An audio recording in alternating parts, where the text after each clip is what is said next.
Well, what's up, fam? Welcome to Life with Sarge. I am Sarah, aka Sarge, and today's video is based on something that I've been thinking about a lot. I did do my epilepsy journey. That was my first video on this channel, just so that you guys could kind of get to know my life and where it was at. Although epilepsy does not define me, it is a part of it has been a part of my life for a very long time. I do just want to clarify that what I'm about to say in this video is from my opinion, based on an epileptic, not from a doctor's point of view. It's just how I see things, how I still see things, and yeah, what I've learned from my 20 years of having epilepsy. It's going to be 20 years this year. Whoa, that's insane. So firstly, I just want to clarify that you can have seizures without actually having epilepsy. So that's something to take into consideration. And basically, from what I know, seizures are kind of like insane jerking movements of the body. I have not seen it. I don't want to see it. Although I kind of do want to see it. Yeah, but people are like, don't look at it, don't look up a seizure, whatever. I did see in a movie once, and I was like, oh my word, and I literally started crying. But that also could come into account the fact that there was a dog there, and the dog was just kind of watching over the person, and that got me emotional as well.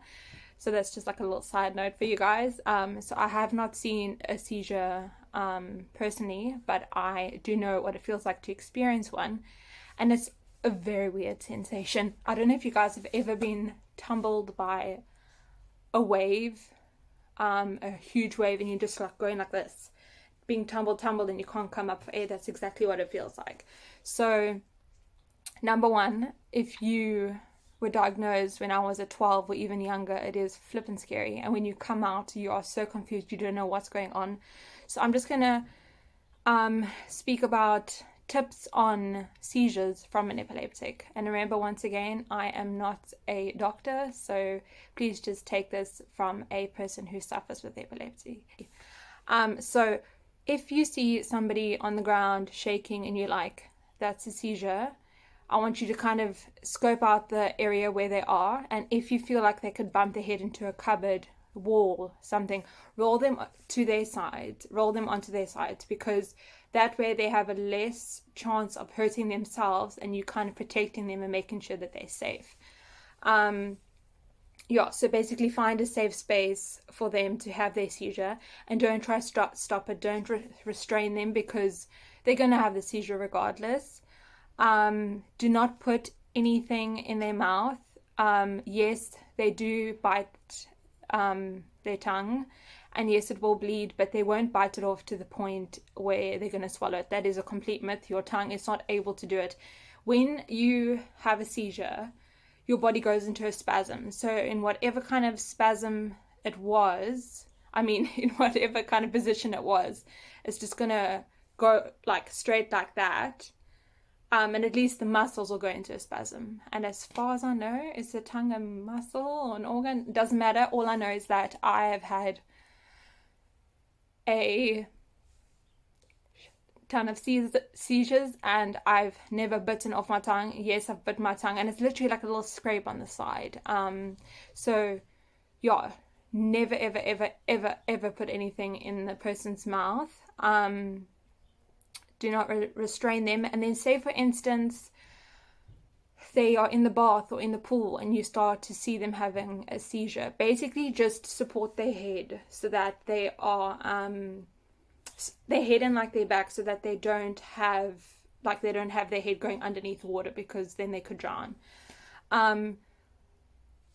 Something insane actually happened to me. One of the rules was kind of like, Sarah, you can't bath alone type of thing. You need somebody to be watching you at all times. And I hadn't had a seizure in I want to say at least a good few months. And so I went and I had a bath, and I came out. I managed to get myself dressed as far as I can recall.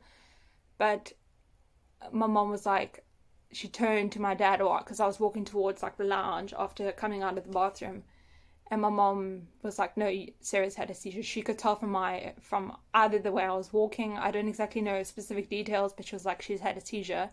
And I obviously felt off. So I don't know when the seizure happened, if it happened when I was in the bath, while while I was climbing into the bath, while I was climbing out of the bath, like drying myself. I have no idea when I had that seizure, and I still don't know because nobody was in the bathroom with me.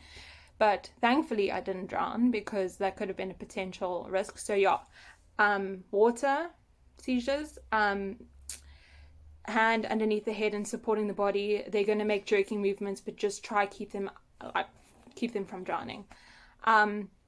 Then with seizure control, make sure that if your child has epilepsy and they're not like responsible, make sure that they're taking their meds, and then just watch out for like side effects and stuff like that. And if you as a parent are not happy, speak to their neurologist or doctor about it.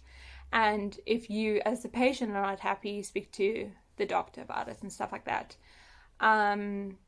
For self-management, like what I do, get enough sleep, make sure that you take your meds at the correct times, avoid triggers. So my triggers at the moment are just hormones and stress, and I've finally kind of got that under control.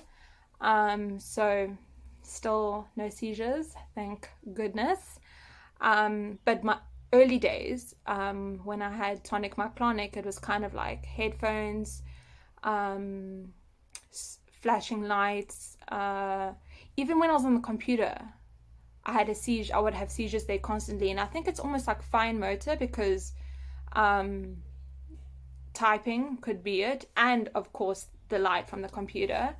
I was painting once at the kitchen table with my sisters, and I had one there, and that was so random. So yeah, fine motor activities could have been a trigger back then. Also monitor when the seizures occur, and that's how I kind of found out it was hormonal based. It was always around that time of the month, either before when it was happening and just after. And so obviously speaking to your doctor about it, he put two and two together and was like, it's definitely hormonal related, and he kind of changed for medication according to that. And then yeah, getting the right amount of sleep is a huge factor, and then managing your stress. Other than that, a huge thing, I will repeat this again, I said this in my first video, if you have young children going through who have just been diagnosed with epilepsy, please let them go and see somebody. They may not want to go see that person, but it's going to help in the long run, because you may not have the right answers, and you want to help them, but you may not have the right answers, and somebody else kind of will. Like, I for a long time felt like I was a burden on my family when I'd have these seizures, and then I'd not be working and they'd just be taking care of me, and I felt so guilty. I didn't want to get into relationships because of that, being a burden. Not it wasn't the best for me. And I think if I had someone tell me like, it's okay, it's not your fault, it's out of your control at a young age, I think I would have done a lot of things differently growing up. So yeah, that is it from me. I hope that kind of clears up a few things for people that are wondering about seizures. I appreciate you listening to me. Remember, be kind, you are loved, and don't be so hard on yourself. Bye.